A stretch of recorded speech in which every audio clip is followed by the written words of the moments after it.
are you guys? Good. Recovering from that last podcast, but pretty good. When did you guys do the podcast? You guys said it was like just yesterday, or when did you do it? Oh no, we did it the Sunday after the show aired. Oh wow. Yeah. I didn't actually want to listen to it in anticipation of our conversation. But how long did this one end up being? Very, very long. Uh, Stop. 6.5 hours. No, no, no, no, no. It ended up being two just because the file size. The thing wouldn't let us do one 6.5 hour file. Oh my God. That's incredible. I mean, like I'm going to listen to all of it. If I mean, I can consume, 6 hours Yeah. of what is it? Not revisionist history. What was the one that hardcore history? You guys heard that? Yeah. Yeah. Oh, yeah. We've heard it's good. I still haven't listened to part two of it. We were drinking champagne the whole time, so I think the second half we start to have a lot of fun. So my Oh, apologies. I can't wait to hear it. Our most sincere apologies. No, I'm glad you guys are having a good time. That's all that matters. Yeah, we started doing our own English accents, or trying to. Yes. Okay, brilliant. Brilliant. You say that now. No, I think it's gonna be brilliant either way, whether it's good or bad. So then, all right. So then, I guess I'll start you off with a question, which is, if I haven't listened to the 6 hours that I'm going to listen to, how do you guys find the finale? I'd say we generally liked it. I mean, we had lots of little nitpicks, but I think our the highlight for us was the Alex storyline. Um, the kind of first half of the episode, all the relationship stuff was just like kind of whatever, But Mm. we were really rooting for Spencer to have a twin the whole time, or at least I I was. know. So No, you guys definitely were. yeah, I found it very satisfying.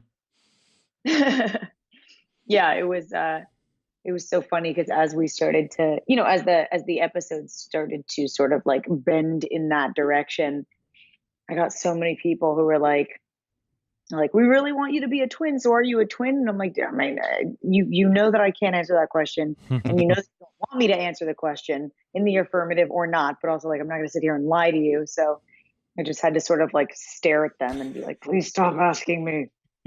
Trying to control every aspect of your face.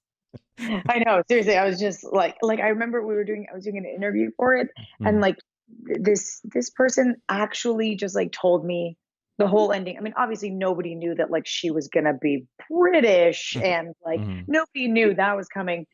But like she basically told me the whole twin theory, and I was like on camera with a mic in my face, and I just remember being like, if you could Botox your whole face right now, it would help. Like, just don't let anything. I think I started just dripping sweat just from like holding my face in like an like non-expression. Yeah, it is pretty funny. I know you and some of the other cast members, like when you're doing press leading up to the finale, like they'd get asked these questions, like, what do you think about a twin? And all the people online would have to parse their reaction, like, oh, they didn't react at all, so it means there is no twin, or maybe they're just being really coy about it and there is a twin. Yeah, yeah. And then it was always really funny when they would ask me, they're like, are you happy with who AD turned out to be? And I was like, yeah, I am. I was always felt like that was a silly question for me to answer. As you're moonwalking out of the room to avoid confusion. All right. Well, why don't we record an intro here, Sure. and then we can jump right in. Great.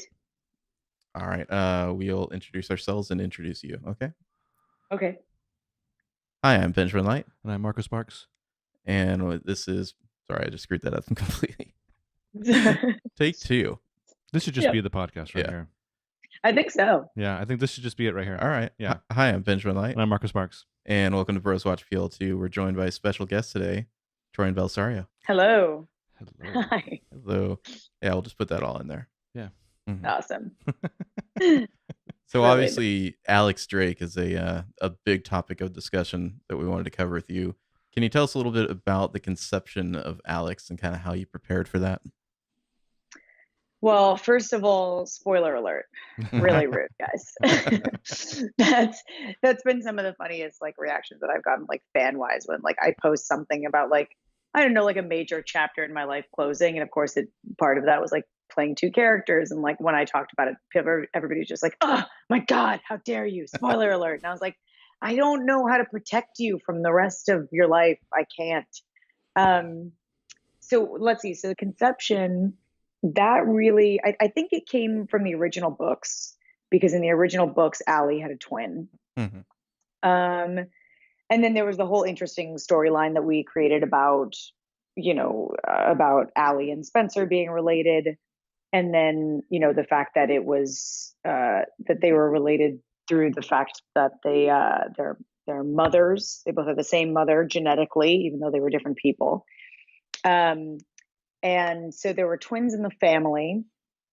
And then I think that's really where it came from Marlene. I don't know why she chose Spencer, except that maybe just like the Hastings De Laurentiis family was just the most messed up. Mhm. So she was just like, it makes the most sense if anybody's gonna have a twin, it's one of you guys, because it's just wackadoo. And then so she really when I finally bugged her enough that she told me about it, um, it was something that she'd been thinking about for a while. It was a pretty well formed story. And it hinged on a lot of things, of course. Of course, it hinged on getting, Julian back, who plays Wren, Mhm. um, and and then it hinged on how much of it we could sort of play at her being in the UK, which would explain why Charlotte, was A for a while, and then why AD didn't pick up until a while later. We kind of wanted to create that distance, like geographically, from Rosewood. Um, that's really where it came from. And did you, when you found out you were going to be a twin and the twin was going to be from the UK, was it kind of like how good of an English accent you can do? We'll just go with that, or was it I want it to be from this specific location in England, and we're gonna like really focus on building that up? Yeah, well, I think like I love accents. I adore them, and I like try to learn as many as possible. And like I'm one of those people that like when I travel, it's a huge problem for me because if somebody speaks to me in English with their accent, I sort of start to take it on, Hmm. and it's sort of like really terribly embarrassing for me. Um, but I love trying to figure out the sounds and trying to ground it, to say like if I were Australian, like what would my Australian accent sound like, and just try to see how accurate I can get. So everybody on the show had known that I loved accents, and I had a British accent that I would often, joke around in. But then when it came time to actually do it, I was like, I'm going to tell you right now, I'm not just going to do like a blanket British accent. I mean, because I just felt like it would be so boring and also so expected. You know what I mean? Like you have those classic, British like bad guys, Hmm. like in Bond, and Mhm. they're always very like erudite and very well spoken and sort of like that. It's like RP, it's received pronunciation. So I was like, we have a chance to tell a story about her through a specific accent. And being that we have two Brits on the show, we had Hugh, who played Elliot, and or Archie, and we had Julian, who played Wren, and they both had their accents. And I said, for me to play this person, I'm really going to need to pick an accent that does not sound like them, Mhm. which was dangerous, of course, because in all of my scenes with Julian, you have like one actor that you've seen only speaking an American accent, and so you have that sort of like expectation for that sound to be coming out of me, and then you have Julian, who's always been British on the show. So it was a risk because we knew that it would also be sort of like jarring for people to see us together and see me speaking in a very different way. But I thought that if we went in a very specific and like sort of more uh, pronounced direction rather than try to just like make it slightly British, like I knew that we could get a little bit more out of it than not. Hmm. So Yeah. that was the choice. That was the choice to make her particularly Essex. It seemed very PLL to me. PLL's not the kind of show where you just go with the kind of vanilla, posh British accent there. You kind of got to go all the way and just heighten it as much as you can. So I thought it fit completely. Well, like you said, the Sid Vicious of it all. Yeah. Yeah, it's true. That was one of the funny things, because that was what when Marlene, I think Marlene actually had originally wanted me to have an accent very similar to Julian, but when I spoke with her, because she was really the only person I could talk to, and Maya Goldsmith, who also worked on the finale, they were the only two people that I could talk to about Alex's backstory. Mm-hmm. And I was just like, guys, if she was supposed to have a charmed life, but was kicked out of her, foster family, and grew up in an orphanage, and then has been, surviving on her own, I was like, odds are she's going to have a pretty aggressive personality.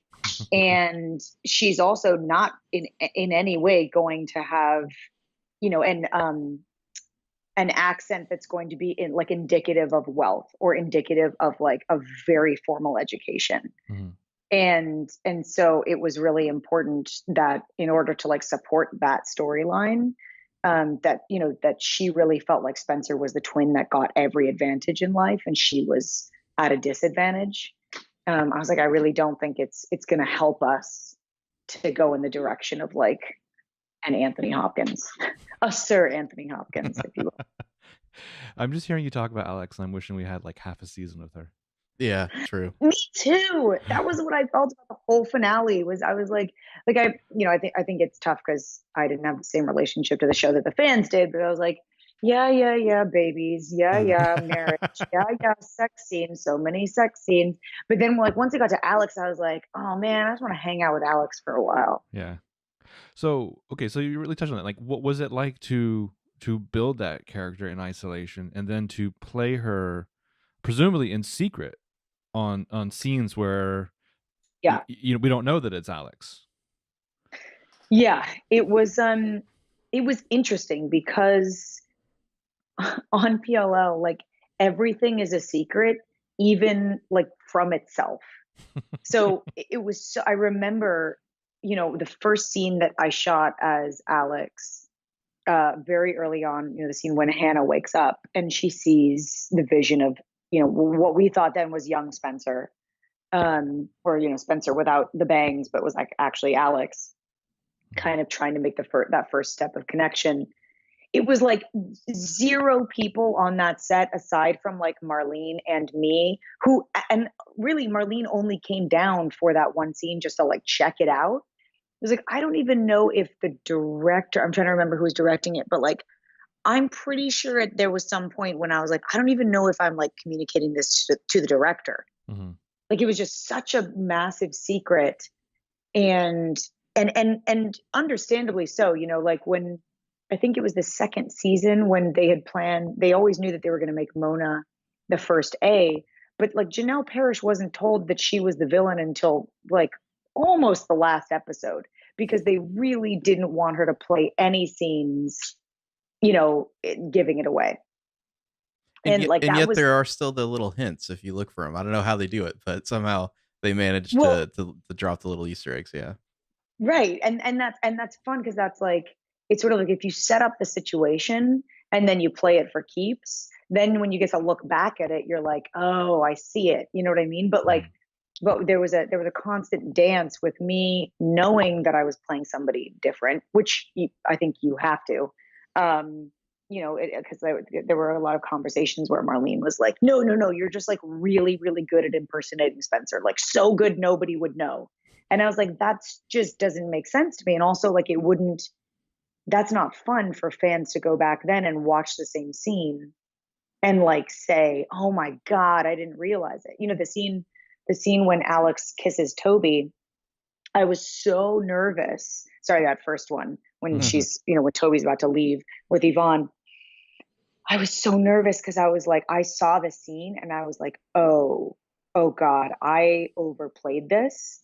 I am everybody's going to know something's up. Everybody's going to know I'm weird and I'm off and I'm talking funny. and like I'm just moving differently and blinking, you know what I mean, like differently. And I was like, people are going to smell it a million miles away. And then when everybody saw that scene, they projected onto it. They were like, oh my God, Spencer was so nervous to ask him for a kiss. And I was like, savage. Yeah, I think we read it as like, wow, Spencer's in kind of a dark place right now. That's a messed up yes. thing to ask a guy.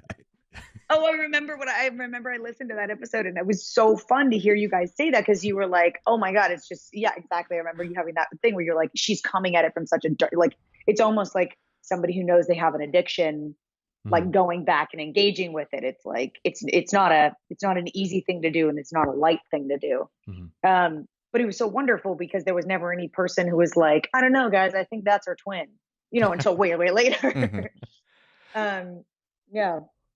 So can we break down one scene with that then? I think it's episode 18 when Alex goes to visit Toby at the cabin.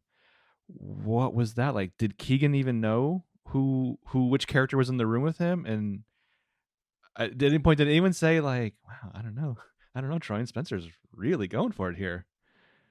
Yeah, you know, it's funny. At that point, a lot of people on the set knew. Okay.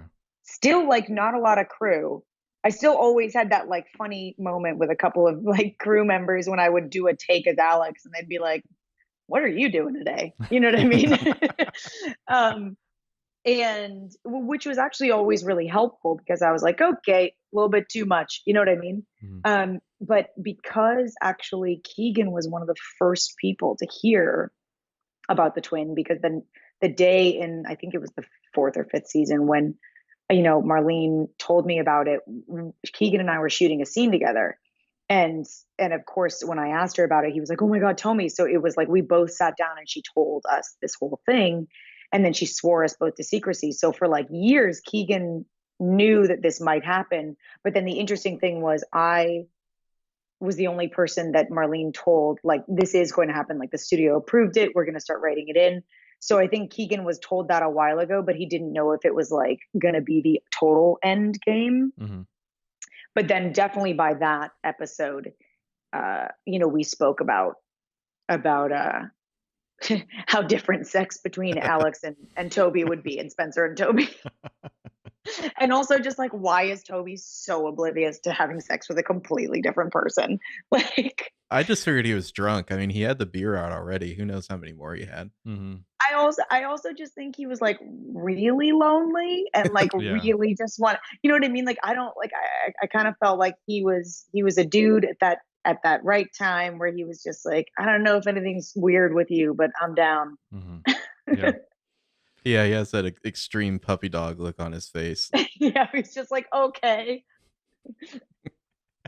Because at that point, the horse isn't around yet to pop its head and be like, Toby, she's acting a little weird, man. So true. It's so true. That horse is just, thank God for that horse. Thank God for that horse and Jenna, by the way. Yeah. Jenna, the horse and the blind girl. The thing that I love about like Jenna's insane sense of smell is it's like, it got us into so much trouble always. It's like, I mean, think about it, you know, it's like I can smell your blood, Spencer. It was like, oh, there were so many moments when I was just like, God damn, her sense of smell. But then the one moment when she's like, I don't think Spencer is Spencer purely because I smelled her. I was like, thank God. They just miss out in the scene where you have to like follow Jenna down the street as she smells her way to the next clue. But yeah, we wanted to ask you a little about the actual production of those scenes when there are, you know, a Spencer and an Alex on screen at the same time. How did you guys do that? Did you act against a stand-in or just no one at all? I was really fortunate in that I was, I think when I watched Andrea do Mary Drake and Mrs. De Laurentiis, she only could act across from a stand-in. Now, there were very few scenes, but because it was sort of the first time that we were doing it on the show, and because they just had her stand across from her, I don't think legally the stand-in was allowed to say the lines.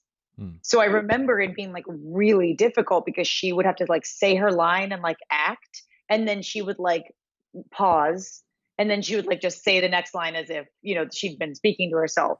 And I was like, when I read this script, I was like, there's no way on God's green earth that I would be able to do this.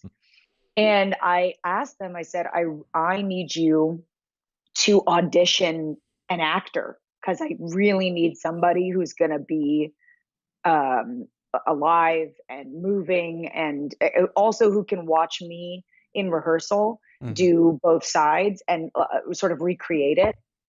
And so I was like, I really need to work with a really good actor. And so they did this audition process with, I have no idea what sides, because they couldn't have used the sides. And I'm also like blanking on her name right now. I think it was like Mariella. I'm going to look it up before the end of this, which is hilarious because now that I see it now, it's like been replaced with my image, but she was so good and she was so present. And it really helped me because the way that we would do it was, I would choose which character I wanted to do first. And usually it was Alex first, because Alex was the one with the most action. She was kind of like driving the plot of every scene and moving here and moving there. And Spencer was really reactionary for a lot of those scenes. And so I would run it through as Alex, and she would watch me, and then we would switch places, and then she would kind of approximate the same sort of physicalities, and I would run it through as Spencer. So then everybody knew kind of where I would be and what they would need to capture. And then we just shot it. We shot every scene back to back with me playing both parts. And then they did a really, really good job of splitting it together. I think it looks so good. So the two of you got to do the mirror scene, the not quite mirror scene. Yeah, and which was really interesting, right? Which was like, I was like, okay, so here I am, and I'm going to play both sides of this. So you had to remember like exactly how I was doing it, because even though she was sort of approximating my movements, or, it was going to be me doing it when we got the like shots. So I was like, oh, good. That was one of the harder things to sync up. Yeah, I can definitely imagine. I know, especially with Alex, it seemed like her character, you kind of worked in a lot of kind of physicality and movement to it. Like it wasn't just the accent. There was like a whole kind of physical vibe that Alex brought to it. And so I'm sure recreating that with a stand-in and doing it twice was a challenge for sure. Yeah, well, that was what was really great about working with an actor that was like so on it. Was, you're absolutely right. I really did want to make some very different choices with Alex. Like, even if it was just the back of her head, I wanted her to be sort of like vibrating in a different way. And also that was so that I could have things to kind of fight against when it was her impersonating Spencer, because I didn't think, I didn't really think like somebody should be just amazingly good at impersonating, somebody that they've actually never like really been in a room with. All of Alex's ideas about Spencer and her impersonation of Spencer is really all from a long distance observation, and also like her judgments of Spencer, like who she thinks Spencer is, how uptight does she think she is, how, sort of like obnoxious, or like whatever sort of judgments she has about her sister are what's going to inform her on like the mimicry. So I know we have some time crunch here. So I really want to talk about what are some of the inspirations when you were directing your episode. What do you mean? What were some of the inspirations? Like, so when you started that process, when you're like, okay, it's official, I'm directing an episode, like what did you want to bring to it? What was the thing that's been like in the back of your mind for, 6.5 years? And you're like, I don't want to throw the whole kitchen sink out there, but like, what were you thinking? What did you know that a stamp you wanted to put on there? Oh my gosh. There were, well, really for me, I could only, because it was my first chance to direct, what really inspired me were the things in film that I adore, and in television. And so for me, there was a lot of inspiration. I'm like such a huge Fincher fan. And so and particularly because we had this sort of like the dark storyline of like of dark Arya kind of crossing over to the other side. I started really looking at like Girl with the Dragon Tattoo and kind of trying to examine like a character like Lisbeth Salander, who's like sort of an anti-hero, but is trying, but is doing the right thing, but sort of like, not on the path that most people would expect. Mm-hmm. And the way that he told that story and the way that he created the isolation around her and the images of darkness. And I remember I went to the producers and the network for my episode, and I said, I really want to make this show a lot darker than it is, and I mean that like color wise. Mm-hmm.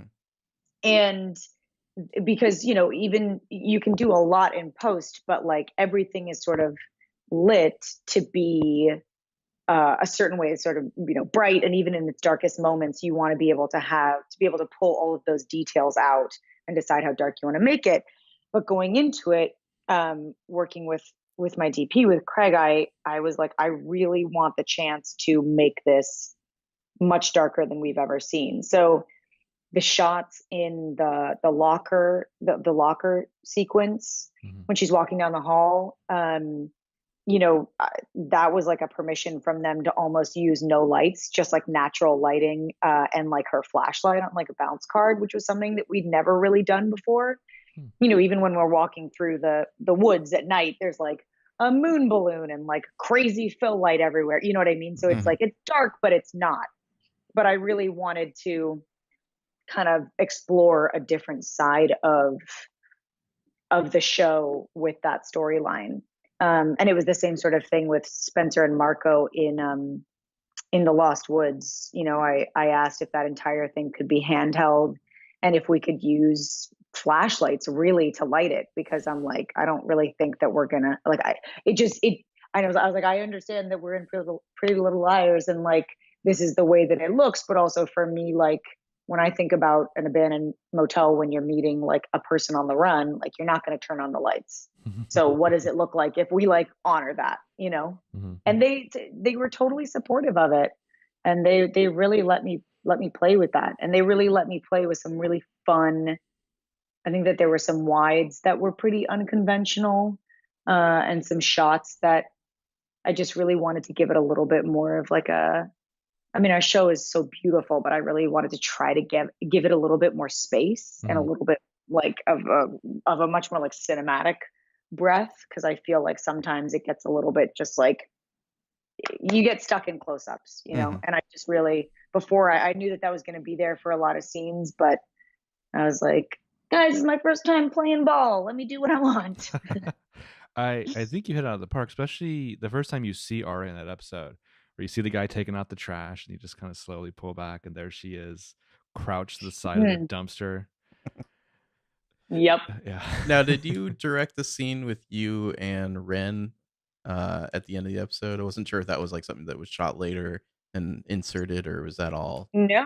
I directed that, which was that was also very difficult because that was the very first scene in which Alex was caught like without a plan, and so it was that we knew.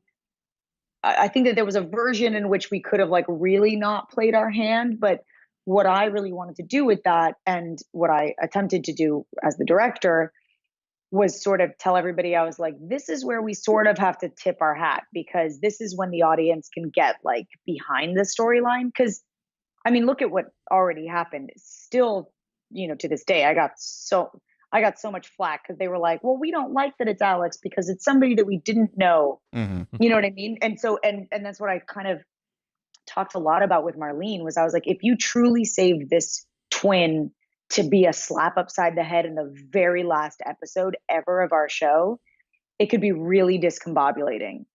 And one of the most fun things I feel about a mystery is that when you start to formulate your own ideas and then you start to like feel vindicated in them and you're like, oh yeah, I know what I'm talking about. Then you're like on the ride. Then you're like waiting for it and you're like, ooh, I really want it to be this. I really hope it's this. It's just like what you guys were talking about, where it's like you started posting things and you were like, I hope there's a twin. I hope there's a twin, because you knew you felt it, you know, and if we hadn't sort of gone in that direction of making, you know, if I had just tried to play that scene like super Spencery, like it was no problem, then I think it would have done a disservice to that storyline. Yeah, speaking of tipping hats, a little birdie told me that originally Spencer, or Alex, I should say, was supposed to wear a hat in that scene, but ultimately Oh, she did not. was that little birdie named Joe Doherty? No, in fact, not. I cannot reveal my sources. Okay, understood. Will not reveal your sources. Yeah, that was a really big. I don't know why. That was a really big thing where Joe had a very distinct idea, as Joe often does, where he wanted her to be wearing a hat, um, and we started like trying on hats. We found this really beautiful hat with a beautiful silhouette, and I was really excited about it. And then all of a sudden, the message came down from on high that it was like, she cannot wear a hat. That just tips it off too much. And I was like, wait a minute, what? I was like, if for only evil twins wear hats? Like, what do you mean? Spencer's worn hats before? Like, why? And it was like, we really just think that'll just, people will totally, you know, Spencer didn't wear a hat at all this episode. And I was like, oh, okay. And so it was just this weird thing that we got caught up on, where I think actually Joe and I, in solidarity and rebellion, wore hats at Video Village for that entire day just to piss people off. And every time I would walk on stage, you could literally see people sweating. They were like, take it off. And I'd take it off like right before rolling. But there actually in my cut of that, there was, you know, because that sequence, and then I think it goes into Emily and Allie, and then I think it ends with no, sorry, that sequence, then it goes into Arya Ezra or Emily and Allie, I forget. No, it would have been Emily and Allie, and then it goes into Spencer. So those sequences together were supposed to be kind of like a part of a montage, and the montage actually was supposed to start with Alex sort of smiling like Spencer and watching Ezra go, and then through a camera movement, we go above the hat, so her face is obscured except for her mouth, which just like loses the smile. Ooh. It was so like I like, even though we didn't have the hat, we still figured out this camera move where it was like we were on one side of Spencer or Alex, but looked like Spencer, and she was smiling. And then it was like by the time she turned and the camera had moved around, it was like a completely different face. And I was super proud of it, because I felt like it just sort of like put a beautiful button on the scene of what, you know, the themes that we were going to start discussing about the sort of like splitting of identities and stuff as the story was going to progress. But I think a lot of people thought that might have been too much of a indicator. So we were stripped of the shot, we were stripped of the hats, but people still got it. Yeah, it is funny how a certain segment of the audience was like, "That's not Spencer," and then a other part of it were like, "What are you talking about?" You know, like you're seeing things, you're reading what you want to into it. Oh, really? Yeah, I'm always so curious as to what the people who like fiercely were like, no way, that's totally Spencer, like what their sort of like explanation for that was. I think those are just Renser fans. I think they just really wanted me to be hooking up with Spencer with Ren. I love that camera move you're talking about. I had to pull back from the microphone because I was just laughing, picturing you guys wearing bigger and bigger protest hats every day you're filming. Like I just pictured you like in these 10-gallon hats. It is 100% not untrue. I will tell you that. So speaking of that episode, what surprised you the most about that process, and like what did you learn that like you'll take to your next directing gig? Oh my gosh, so much. I mean, truthfully, like everything, because it's been my first. You know, being in the Warner Brothers Directors Program was such an incredible experience, because they use, or I guess used, now those sets are gone, but everybody who comes into the program, you know, we go through and we learn how to break down scripts and then create shot lists, and the great thing is it's on a weekend, and so we get to use the sets of Pretty Little Liars to sort of run through mock exercises, and some of the scenes were scenes from our show. So there was, and we hire like real actors, and we talked to DPs, and so it was like funny because it was almost like too good of a practice program, because here I was like speaking to a DP that I've worked with on Pretty Little Liars in the past, and I was directing 2 actors in a Spencer Toby scene that like was from season 4. So on, in Spencer's living room. So it was almost this sort of like very surreal, like real world preparation. And then when it came time to actually do it, I felt that because the program had prepared me so well, it was just a really fun opportunity to try my hand at new things. And being on a show for 7 years, I mean, I'll speak for myself. I don't know for other actors, but like I was constantly thinking about how I would shoot a scene if I got the chance, or how I would, make this transition work, or like what music I would want to use for this moment. Like I'd been thinking about these things and thinking about how to make an episode of this show for quite some time. So to then be able to step in and do it and feel what it was like to really see, okay, you might have had an idea for a shot 5 years ago, but you got to come up with, in collaboration with your DP, but like ideas for every single shot. So how are you going to do that? How are you going to do that when you don't feel inspired by the scene, or when you do, or when there's a problem, or, time's running out. So it was an incredible experience. I do think one of the most difficult things in moving on to another show and directing another piece of television will be stepping into somebody else's world. Mm-hmm. I felt so comfortable imagining a scene between Shay and Sasha because I've seen them work, and I know the characters of Emily and Allison. I know their whole history simply because I was just there. There's nothing that I had to reach for, and I was like, wait a minute, are they together? Were they ever? Or what? You know what I mean? Like it was just like I had the Bible of the show in my head naturally from 7 years of osmosis. So I feel like stepping into a new world and learning a whole new world of characters and relationships and events, and then also like the visual side of that, like how another show moves or sounds. That will be a whole other set of preparation that I'll have to do. I look forward to it, but it will be a different experience. Yeah, it's not like you'd been there on those sets for 7 years and are totally familiar with them. Right.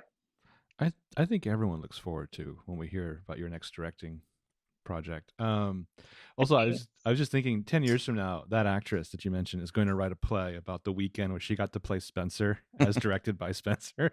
I think one of the funniest things was like, I think at some point she said, or I came in and I was like, oh, okay, so you actually just got back from like meeting your friend, and this is what happened, because I remembered the scene very well.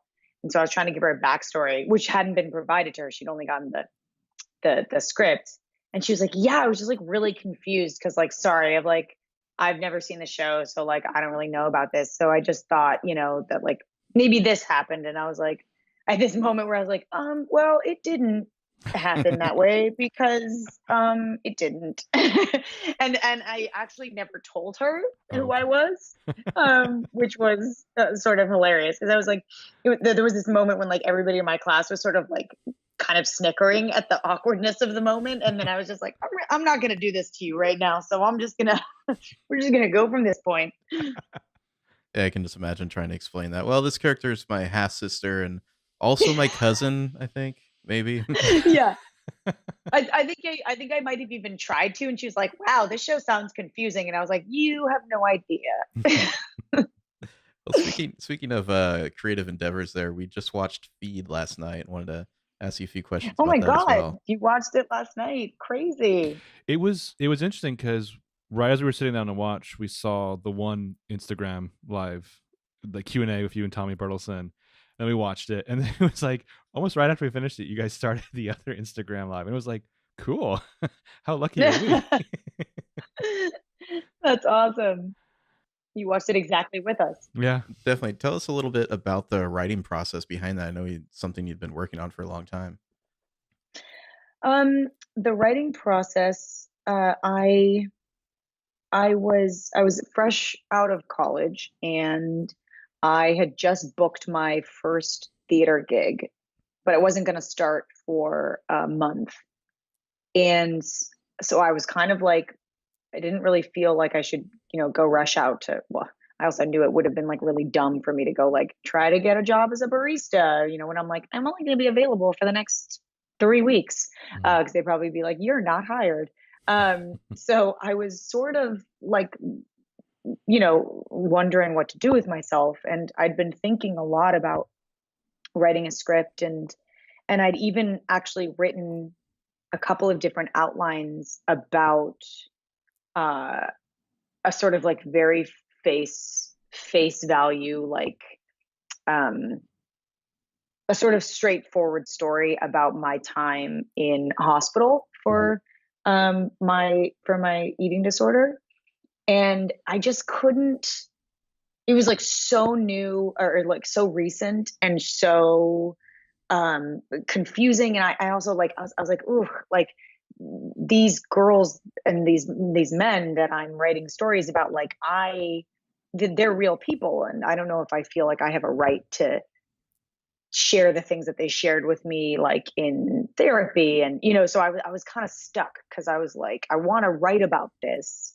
I want to write about this illness, but that would be too, not expositional, like, sensational, or what's the word that I'm looking for? Exploitative. Thank you. I don't know why I said thank you. It's my own brain. Dear Troian, thank you. So I didn't want to be exploitative.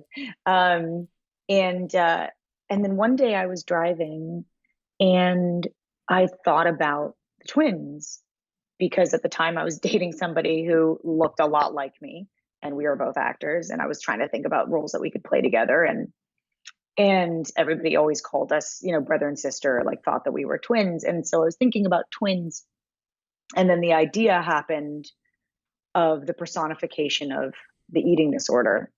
And suddenly it all just sort of came together. And I remember calling him at the time and saying, oh my God, I think I know how to write the story of my illness. And it's not really about me at all. And he was like, okay, cool. Well, I don't really want to hear you explain it to me on the phone. I just really want to read it as a script. So I went home that night and I wrote the first 30 pages, and he read them and he was like, okay, cool. Write the rest of it. And so I did. And so it was like, I wrote it from, front to back in a full, I think it was a week, maybe a week and a half. And then it took me about 5 years of rewrites. So the twin in this movie, played by Tom Felton, aka Draco Malfoy, we kind of have to ask, like, how cool is he with like people bringing up Draco? Is that just like a tacky thing? Like, if you were to say 10 points to Slytherin, would he get mad, or like what was his general vibe with that? No, I don't think he would get mad. I think he would probably look at you and be like, you nerd. But it was really cool, because I remember we have the same manager, and like he went to Harry Potter World in like Japan with him or something like that. And I think like my manager and Tom brought me back like a Hermione wand, because like they both knew that I was fans of Harry Potter. Like I was a fan of Harry Potter. So like he was so chill and not like weirded out at all if you're a fan. But yeah, there were definitely no like Hufflepuff jokes on set, Wait, if James Remar hears of this. Yeah, I think what you were saying about how to write, I think you found the perfect cinematic way to bring out the story. To there's something you said in one of your interviews that I love, that the voice doesn't just hurt you, it also helps you sometimes. You feed into it and it feeds into you. This is a really weird question. Are you wearing contacts in the movie? I am. Okay. Yes. No. It's not a weird question at all. Congrats, Marco. You were right. I was just like watching the screen last night, and I'm like, that's not her eye color. Yeah, it was something that Tommy, the director, really wanted, because when Tom Felton first came on, we were sort of like sitting with each other and we were like, okay, well, we have a similar bone structure. We're both like very angular people, but I was like, our coloring couldn't be less identical. And not that you have to be identical with your twin at all, but we were like, okay, so we can dye your hair darker to sort of match mine, but Tommy, was kind of like, I mean, they're twin souls, and like the eyes are the window to the soul. So like it was really important for him that like we sort of mirror each other a little bit more in the eye color. Um, and and it was just so interesting because we went through a number of different contacts. One, actually, we had like custom made to try to approximate his contact, and I looked like a insane like Twilight vampire. So we were like, nope, not doing that. And then we found this like kind of soft gray that like, it's interesting because I knew that people know that I have brown eyes. People who've like seen me have brown eyes for like 7 years of the show. But I do feel like there's something about that distancing between the way that I look physically with brown eyes and the way that I look physically in the film with blue eyes, that sort of just like is one step away from people's expectation of me and of Spencer as well, because we also knew that a lot of people watching it were going to be like, is this sort of similar to Spencer, is this not, all of that stuff too. Mm-hmm. It comes to life when you're giving the teacher the business in the classroom. Which comes to life? The eyes, like everything you're projecting at him, but then especially like the lightness of your eyes there. I don't know. It added an extra effect to it. I know Benji's about to ask a question. I just want to say I really enjoyed the director's cameo in the movie too. I thought it was interesting talking about death to a class of high school students. So good. Yeah, one thing I noticed, and I'm sure this is probably similar to what you're talking about with like people not seeing Spencer, but a lot of pastels for Olivia, your character in this, at least in her room. And then it would like when she'd go downstairs, it's like this dark red, mahogany, like Gothic dining room. Yeah, Gothic dining room. Oh, that was the happiest accident of all, that the house that we ended up shooting in had a, not joking, blood red dining room. We were just like, how perfect is this for our film?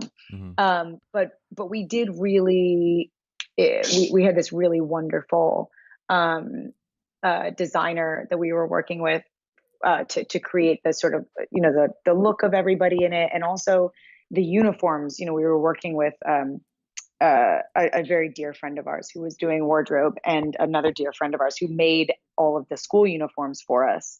And we really wanted to kind of like play with that world of pastels and everything being like so beautiful and like so perfect.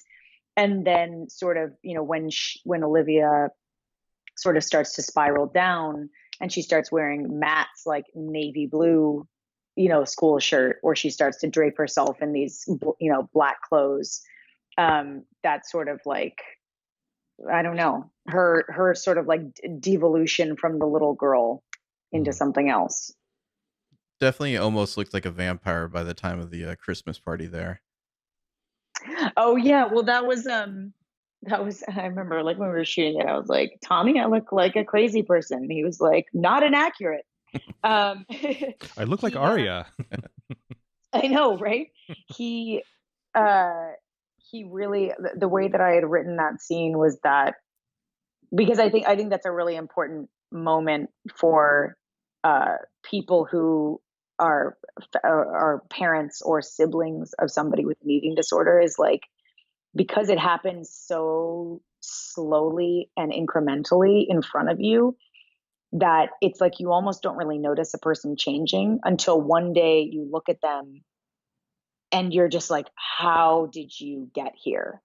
What is going on with it? You know what I mean? And it's like, because you can look back, and that was an experience that I had with my family, where to me, I was, suffering and going deeper every single day. And they were kind of like projecting their own experience onto it, like, oh, she's stressed, or oh, she has to go study again, or she's just like really tired because she's overworking, or blah blah blah.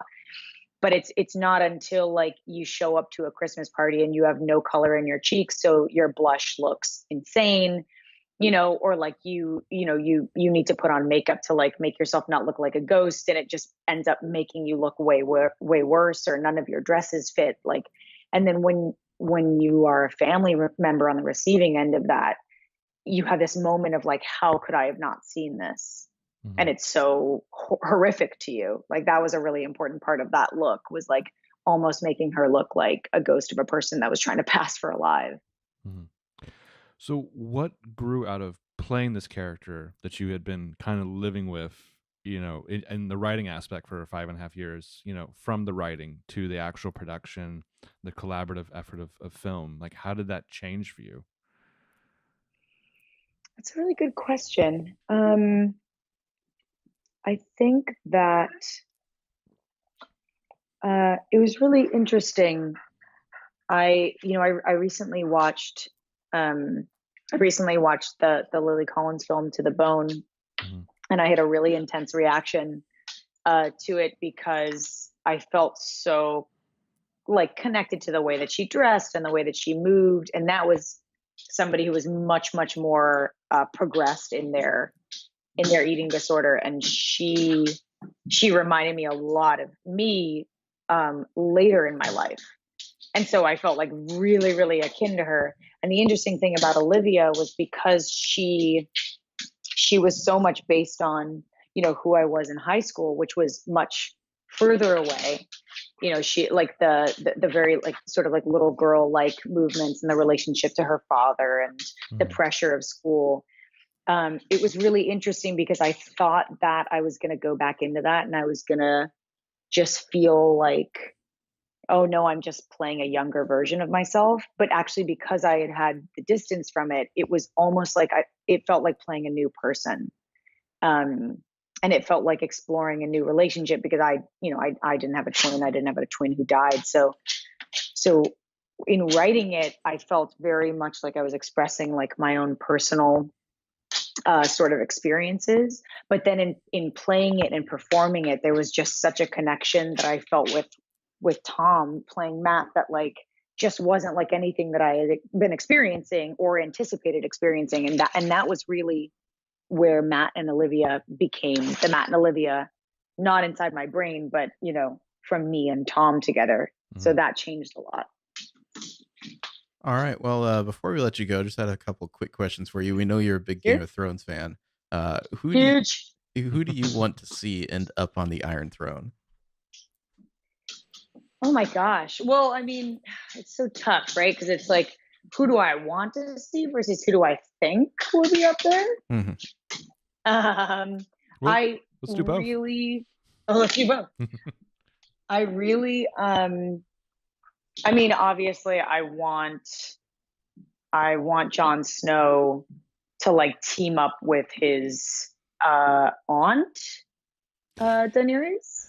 I believe so, yeah. And right, yes, aunt. Like, I really want them to realize that like they are, like the fact that he is like the wolf and the dragon, she's the dragon. Like, I just kind of want them to be together and like rule. Obviously, not as romantically, because that would be incestuous, but like as platonically as possible. Mm-hmm. But I don't think that that's going to happen because I don't think that people in this world are good at sharing. So, I mean, I guess I really, it's gotta be them. It's gotta be them together. Like, I wouldn't be stoked if like it was just her or if it was just Jon Snow. Mm-hmm. I really hope that they can sort of like realize that they need each other and they can do it together. Or at least start a band called The Wolf and the Dragon. Oh my God, I'm so ready for it. Thank you, Detroit. So who among the PLL crew do you think would end up on the Iron Throne? Of course, besides Mona, Besides Mona. Oh, character-wise? Mm-hmm. Ooh. Really good question. I feel as though, I mean, definitely Mona or like old Allie. Old Allie for sure. New Allie would kind of be like, no, it's okay being a beautiful princess. I'm good. I've changed. Pug sweatshirts. Yeah. And pugs. Who would be up there? I mean, I always feel so bad to turn it around, but I just really feel like it would be a Spencer thing.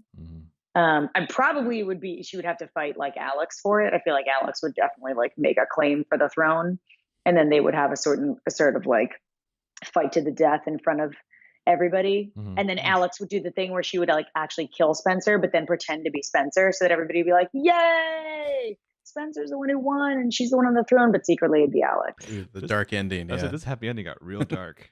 I'm so sorry. So if you found yourself in a situation similar to Spencer at the end of PLL there, how would you prove to people that you're not the evil twin of yourself? Oh man, that's a really good question. It was really unfair. It was an unfair situation for Spencer to be in, because it's like, I mean, imagine like she had known about her twin sister for 48 hours maybe. But meanwhile, Alex had been doing like deep research on her for, years. And so it was like, you don't know what you can pull out, because, Alex has been like single white femaling you from the start. What would I do?